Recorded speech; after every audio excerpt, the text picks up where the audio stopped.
네, 코로나19 신규 확진자가 25명 증가하는 데 그쳤습니다. 일주일 동안 이 신규 확진자가 50명 밑으로 떨어지고 있습니다.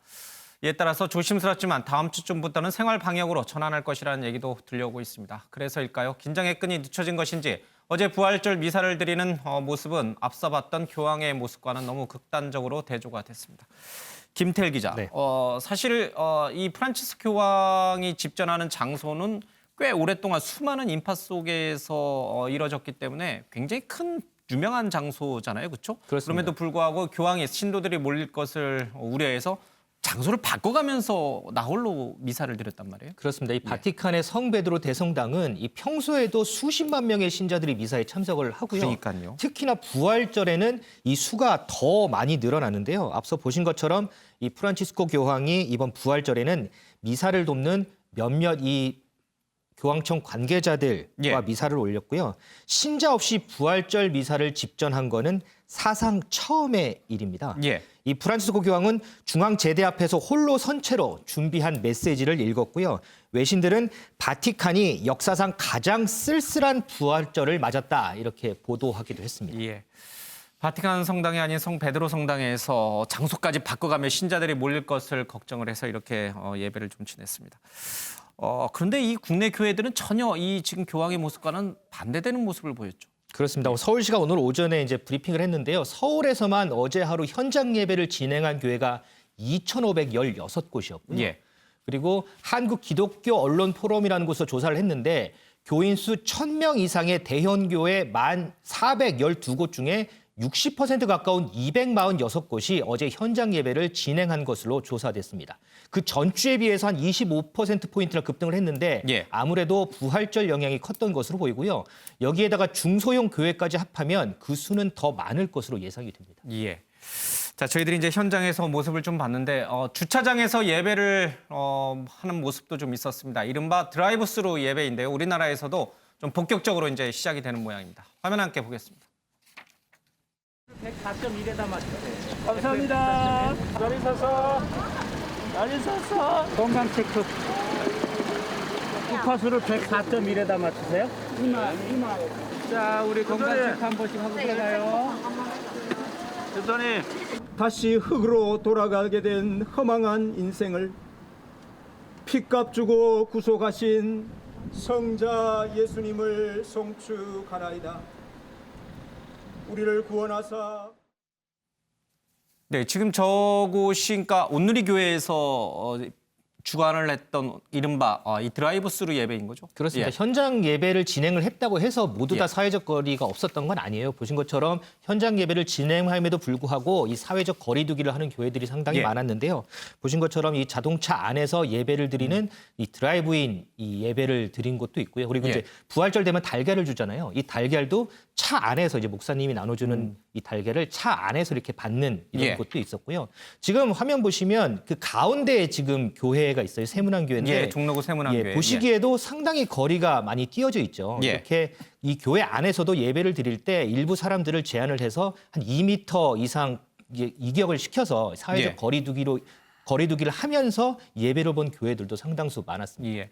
그동안에 온라인 예배를 보면서 사실은 이제 계속 주일마다 예배를 진행했던 교회, 특히 이제 저 세문안 교회도 마찬가지입니다만 어제 아무래도 부활절이다 보니까 현장 예배를 이제 강행을 하되 저렇게 사회적 거리두기로 형태로 정부의 방역 지침에 좀 호응하는 모습을 보였습니다. 그렇습니다. 그렇지만 저렇게 현장 예배를 하면서 사회적 거리두기 또 드라이브스루 예배를 하는 교회도 있었습니다만은 그걸 아주 무시하고 또 하는 그런 교회도 있었죠. 그렇습니다. 예. 특히나 이제 대표적인 곳이 사랑제일교회죠. 예. 이제 매주 현장 예배를 강행했는데 역시나 어제도 현장 예배를 진행을 했습니다.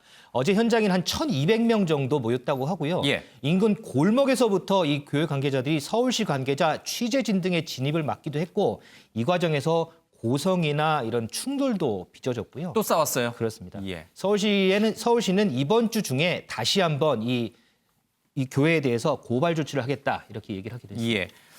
자, 이런 정부의 행정명령을 어길 경우에는 이제 300만 원의 벌금을 부과하겠다라고 했음에도 불구하고 또 이제 액수를 높여서 1,000만 원까지 이제 부과하겠다라고 했음에도 불구하고 사회적 거리두기를 실천하지 않는 이런 일부 교회가 있는 것 같습니다. 하재근 평론가님, 네. 앞서 이제 교황의 그런 어떤 최고의 어떤 가장 중요한 행사잖아요. 부활절 미사라는 게. 예. 신도 없이 나 홀로 미사하면서 우리 인류가 지금 어둠 속에 있다. 그러나 이 공포에 우리가 굴하지 않는다라는 세계적인 메시지를 내놨잖아요. 예. 그러면서 이제 많은 교인들에게 힘, 꿈과 뭐랄까 희망 이런 것을 전했는데 우리 교회의 일부는 전혀 그렇지 않은 것 같아요. 왜 이렇게 다를까요? 그러니까 그러면 안 되는 것인데, 예. 그러니까 지금 세계적으로 사회적 거리두기에 동참하는 거잖아요. 예. 그러니까 성 베드로 대성당이 뭐 사상 최초로 지금 신자 없이 미사를 드렸다고 하는데 예. 성 베드로 대성당 생긴 게 르네상스 시대에 생긴 거거든요. 예. 미켈란젤로 같은 사람들이 저 성당 만들 때 관여했는데 그때부터 사상 최초라면 얼마나 이 사태를 서구권이 전 세계가 엄중하게 바라보는지 알 수가 있는 거고 예. 그다음에 메카 대성당 이 예배당도 예. 그 이슬람 교인들이 목숨 걸고 참배하러 가는 곳이잖아요. 순례하러. 거기도 텅 비었더라고요. 그럴 정도로 지금 다른 나라 종교기관들이 사회적 거리두기에 앞장서고 있는데 예. 우리나라 일부 교회는 왜 그걸 무시하고 오히려 이것을 교회 탄압이라고 생각을 하는지 사실 좀 이해가 안 되고 예. 그 바티칸 대성당, 베드로 대성당 그 주변도 경찰이 경계선을 둘러싸고 사람들 접근하지 못하게 막았거든요. 예. 그런 거 보고 서구 사람들이 종교 탄압이라고 하지 않는데 그러니까 우리나라 일부 신자분들도 이러한 어떤 정부의 조치를 자꾸 탄압이라고 하지 마시고 예. 우리 사회 또 우리 이웃들을 위해서 솔선수범을 보인다. 이런 의식을 좀 가지실 필요가 있습니다.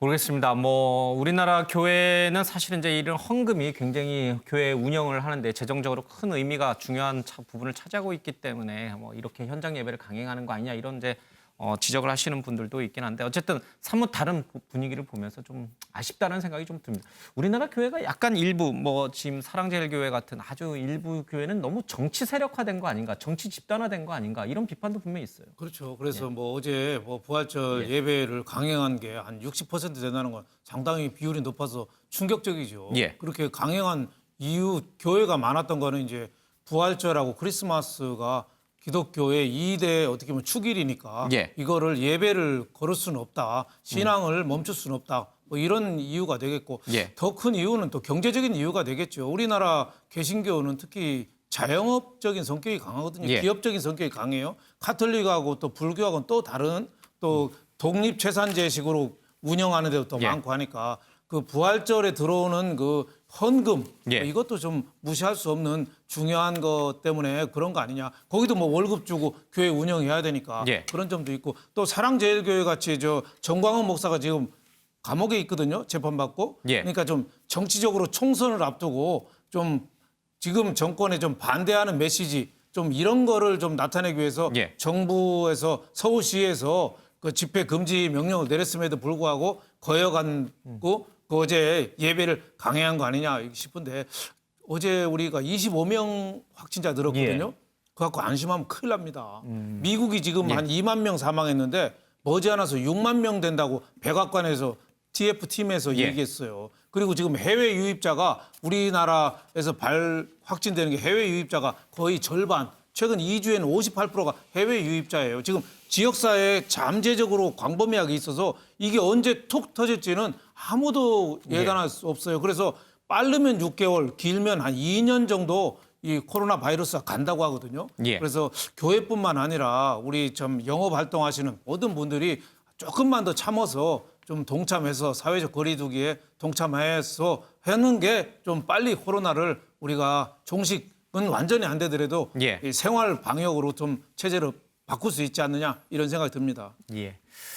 알겠습니다. 오늘부터 이 한국인에 대해서 이제 입국 금지 조치를 시켰던 많은 국가들이 있죠. 90여 개 국가에 대해서 우리나라도 역시 상호주의에 입각해서 무비자 입국을 금지하는 조치가 시행이 됩니다. 그렇게 되면은 우리나라를 입국한 그동안 비자 없이도 우리나라를 입국했던 외국인들은 전부 비자 신청을 해야 되고요.